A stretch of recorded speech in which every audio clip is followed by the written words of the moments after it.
ये बात उन दिनों की है जब बुद्धा मरवन में अपना समय व्यतीत कर रहे थे। इस समय तक बुद्ध की प्रसिद्धि दूर दूर तक फैल चुकी थी। बहुत दूर दूर से लोग अपनी चिंताओं और परेशानियों का समाधान खोजने के पास आते थे। ऐसे ही एक दिन जब बुद्धा मरवन में अपने शिष्यों को प्रवचन दे रहे थे तो एक अधेड़ उम्र का व्यक्ति अपने 2021 वर्ष के पुत्र को अपने साथ लिए बुद्ध की तरफ चला आ रहा था। जब यह प्रवचन स्थल के पास पहुंच गए तो एक नजर उन पर डाली और इशारे से बैठने के लिए कहा। जब प्रवचन समाप्त हो गया और सभी लोग वहां से चले गए तो बुद्ध ने उस व्यक्ति को अपने पास बुलाया और बैठने के लिए कहा। वहां चारों तरफ हरियाली छाई हुई थी। मौसम बहुत सुहाना था और तरह तरह के पक्षियों की आवाजें गूंज रही थीं। ऐसा नजारा देखकर उस व्यक्ति को अंदर से असीम शांति महसूस हो रही थी। इसके बाद बुद्ध ने उस आने का कारण पूछा तो इस पर व्यक्ति ने कहा, यह तथागर, मैं 2 दिन की लंबी यात्रा करके अपने पुत्र को आपसे मिलवाने लाया हूं। ये मेरा इकलौता पुत्र है और ये हर समय थका थका रहता है। ऐसा लगता है जैसे इसके अंदर कोई जान ही नहीं है, कोई प्राणी नहीं है। इसका स्वभाव भी काफी चिड़चिड़ा हो गया है। अगर हम इससे कुछ भी कहते हैं तो यह हमारी छोटी छोटी बातों पर गुस्सा हो जाता है। इसके देखने की क्षमता भी उम्र से पहले ही कमजोर हो गई है और इसके बाल भी सफेद पड़ने लगे हैं। इतनी कम उम्र में इतनी बड़ी उम्र का लगना मुझे तो कुछ समझ नहीं आ रहा। किसके साथ हो? क्या रहा है तथागर? मैं अपने पुत्र के स्वास्थ्य को लेकर बहुत चिंतित हूं। जब मैं अपने पुत्र को वैद्य जी के पास लेकर गया तो उन्होंने कुछ औषधि दी और कहा, अपने पुत्र को तनाव कम लेने के लिए कहो। वो अपने दिमाग में बहुत अधिक तनाव लेता है, इसलिए उसकी ऐसी हालत हो गई है। लेकिन मुझे उनके बहुत समझाने के बाद भी तनाव का मतलब समझ नहीं आया। मुझे नहीं पता कि तनाव होता क्या है, ये किन कारणों से आता है और उसे कैसे अपने पुत्र के दिमाग से निकालूं। लेकिन मुझे सबसे पहले तो ये समझना है कि तनाव होता क्या है। इसीलिए तथागत मैं आपके पास आया हूं। कृपया आप मेरी समस्या का समाधान कीजिए। यह सुन बुद्ध उसके पुत्र को बड़े ध्यान से देखते हैं, उसके चेहरे को देखते हैं, उसकी आंखों को देखते हैं और फिर उसके हाथों की नब्ज को भी देखते हैं। यह सारी विधि करने के पश्चात बुद्ध उस व्यक्ति से कहते हैं, तनाव लेना तो कोई नहीं चाहता, लेकिन फिर भी यह तनाव लोगों के दिमाग को दीमक की तरह पकड़ लेता है और व्यक्ति जान भी नहीं पाता कि वह तनाव में जी रहा है। लेकिन अगर व्यक्ति तनाव के कारणों को अच्छे से समझ लेता है और तनाव के बारे में कोई ऐसा पैमाना बना लेता है जिससे वह जान सकें कि वह कितने तनाव में है, तो वह इस समस्या का समाधान भी खोज सकता है। सबसे पहले तो तुम ये समझो कि तनाव होता क्या है। जब भी कोई व्यक्ति कोई काम कर रहा होता है लेकिन उसका मन कहीं दूर भटक रहा होता है, कल्पनाओं में होता है, तो उसके शरीर और मन के बीच एक दूरी पैदा हो जाती है। यह दूरी जितनी अधिक होगी, व्यक्ति उतनी ही ज्यादा बेहोशी की अवस्था में होता है और शरीर व मन के बीच की इसी दूरी, इसी खिंचाव को तनाव कहा जाता है।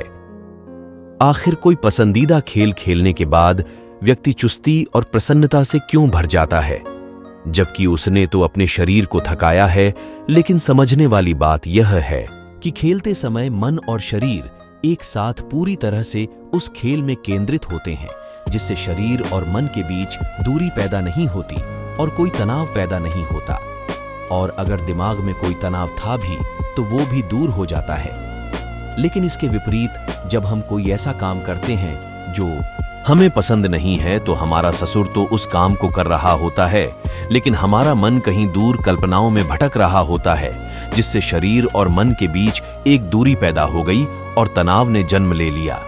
इसीलिए व्यक्ति को एक समय पर सिर्फ एक ही काम करना चाहिए और अपने तन और मन की सारी शक्ति उसी एक काम पर लगा देनी चाहिए, जिससे व्यक्ति के अंदर तनाव पैदा ही ना हो। इसके बाद बुद्ध ने कहा, तनाव पैदा होने के मुख्य 8 कारण होते हैं और जिसने इन कारणों को समझ लिया वो जीवन भर तनाव मुक्त रह सकता है। मुख्य कारणों में सबसे पहला कारण है अति महत्वाकांक्षी होना।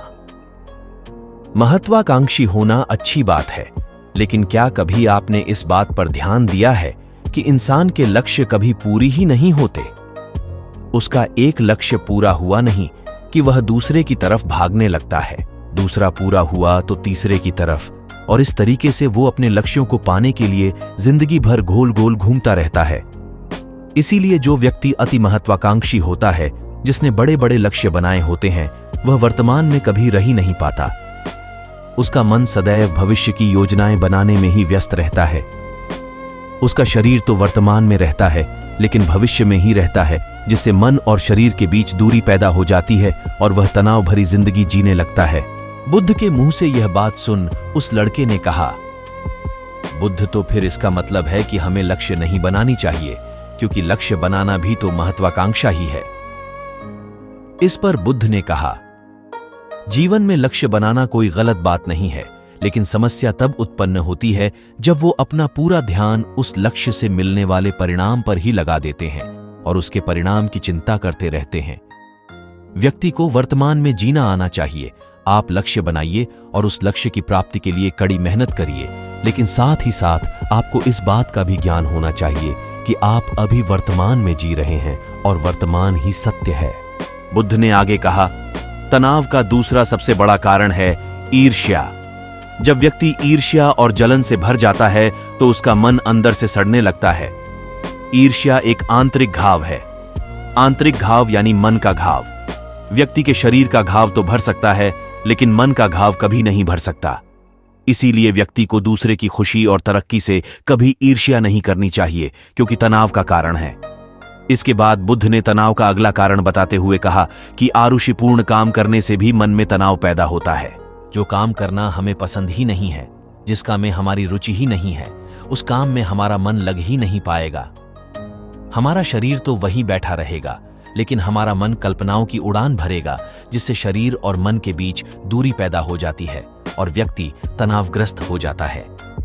इसीलिए इंसान को हमेशा अपनी रुचि के अनुसार ही कार्य करनी चाहिए। अगर व्यक्ति ने यह पता कर लिया कि उसे कौन सा काम करना पसंद है और वो उसी काम को अपने जीवन का लक्ष्य बना लेता है, तो फिर वो काम उसके लिए काम नहीं बल्कि खेल बन जाता है। फिर बुद्ध ने कहा, तनाव का चौथा कारण होता है किसी दूसरे से अच्छा रखना। बुद्ध ने उस व्यक्ति की ओर इशारा करते हुए कहा, एक पिता होने के नाते तुम्हारी अपने पुत्र से बहुत सी अपेक्षाएं होंगी कि तुम्हारा पुत्र एक बहुत ही कामयाब इंसान बने, तुम्हारा नाम रोशन करे, जैसा तुम चाहते हो उस तरह का जीवन जिए, तुम्हारी हर बात मानी। लेकिन क्या आज तक कभी किसी की सारी अपेक्षाएं पूरी हुई है? जब भी कोई व्यक्ति किसी दूसरे से कोई अपेक्षा रखने लगता है तो वो अनजाने में अपने लिए तनाव पैदा करने लगता है। जरा सोचो कि अगर तुम्हारा बेटा तुम्हारे अनुसार काम नहीं कर रहा और वो नहीं बन पा रहा जो तुम उसे बनाना चाहते हो, तो निश्चित रूप से तुम्हारे दिमाग को तनाव पकड़ लेगा। तुम तनाव से भरा जीवन जीना शुरू कर दोगे और इस तनाव के बस में आकर तुम ऐसा व्यवहार करोगे, ऐसी बातें करोगे कि तुम्हारा अपने पुत्र के साथ संबंध और भी खराब होता चला जाएगा। इसीलिए व्यक्ति को जितना हो सके उतनी कम अपेक्षाएं दूसरों से रखनी चाहिए, और अगर पूरी तरह से तनाव मुक्त रहना है तो दूसरों से अपेक्षा रखना ही बंद कर दो। इसके बाद बुद्ध ने कहा कि शारीरिक कष्ट भी इंसान के तनाव का एक कारण होता है।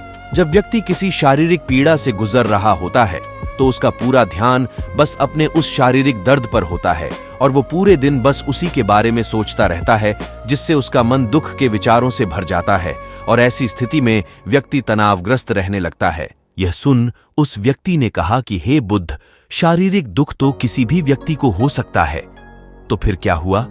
व्यक्ति जीवन भर तनाव में ही जिएगा। इसका जवाब देते हुए बुद्ध ने कहा कि इंसान को यह बात समझनी चाहिए कि हमारा जीवन दुखों का आधार है।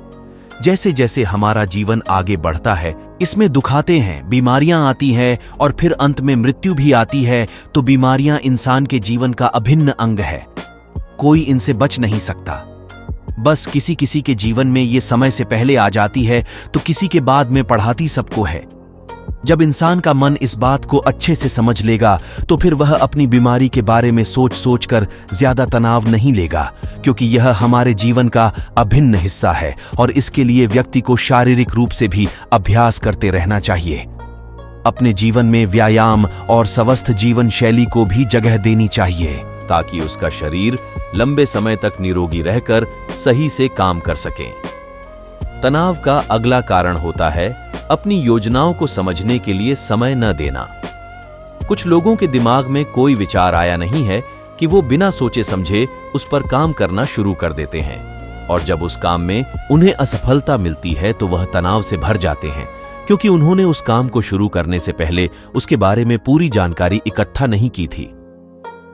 इंसान को कोई भी काम शुरू करने से पहले उसके अच्छे और बुरे परिणामों के बारे में ठीक से सोच विचार कर लेना चाहिए। इंसान को इस बारे में भी सोच लेना चाहिए कि अगर ये योजना सफल नहीं हुई तो फिर इसके बाद मैं क्या करूंगा। इसलिए व्यक्ति को अपनी योजनाओं को ठीक से समझने के लिए पूरा समय देना चाहिए, ताकि बाद में उस योजना की वजह से तनाव पैदा ना हो। तनाव का 7वां सबसे बड़ा कारण होता है टाल मटोल करना। आज के काम को कल पर टालना। आप लोगों ने ये कहावत तो सुनी होगी कि आलसी इंसान के शरीर का सबसे बड़ा शत्रु है। इंसान आलस्य की वजह से आज के काम को कल के लिए टाल देता है और फिर काम को टालना उसकी आदत बन जाती है। काम को कल पर टालने वाले व्यक्ति का काम कभी भी समय पर पूरा नहीं हो पाता, और अगर किसी तरह से पूरा हो भी जाता है तो वह उतना अच्छा नहीं हो पाता जितना अच्छा उसे किया जा सकता था, और फिर यह बात व्यक्ति के अंदर तनाव पैदा करती है।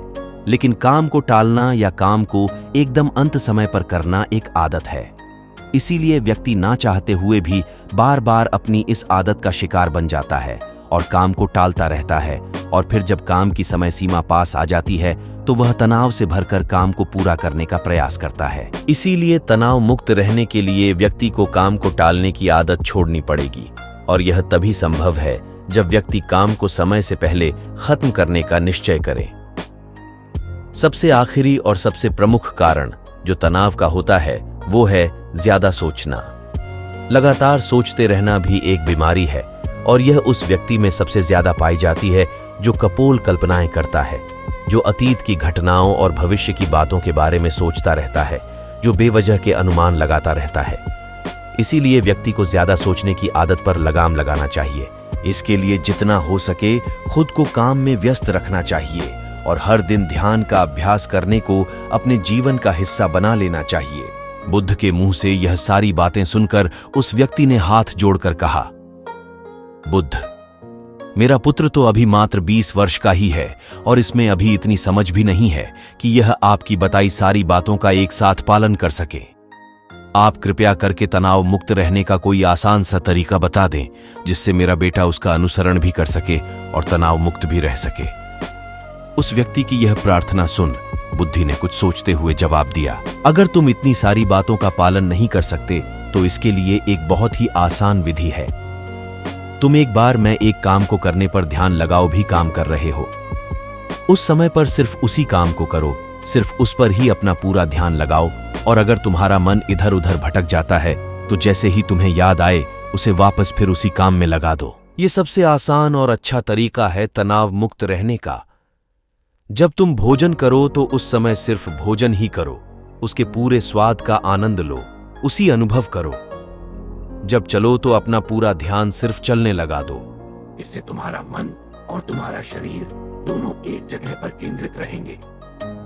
दोनों के बीच दूरी पैदा नहीं होगी, जो कि तनाव का मुख्य कारण होती है। दोस्तों, आज की युवा पीढ़ी एक ही समय पर 2-2, 3-3 काम करने के आदी हो चुकी है, जैसे फोन पर बात करते हुए गाड़ी चलाना, खाना खाते हुए टीवी देखना, ये फोन चलाना, और फिर इनकी शिकायत रहती है कि मैं तनाव में जी रहा हूं, मेरा मन शांत रहता है, मैं चिड़चिड़ा सा हो गया हूं। जब कोई व्यक्ति एक ही समय पर 3-3 काम करेगा तो तनाव पैदा होना तो स्वाभाविक है, क्योंकि दिमाग तो एक समय पर पूरा ध्यान लगाकर सिर्फ एक ही काम कर सकता है। पूर्ण रूप से एक ही समय पर 2 कामों पर ध्यान कभी नहीं लग सकता। इसीलिए जहां तक संभव हो सके एक समय पर सिर्फ एक ही काम करने का प्रयास करें, वो भी पूरे ध्यान के साथ। दोस्तों, आशा करता हूं कि आपको इस स्टोरी से काफी कुछ सीखने को मिला होगा।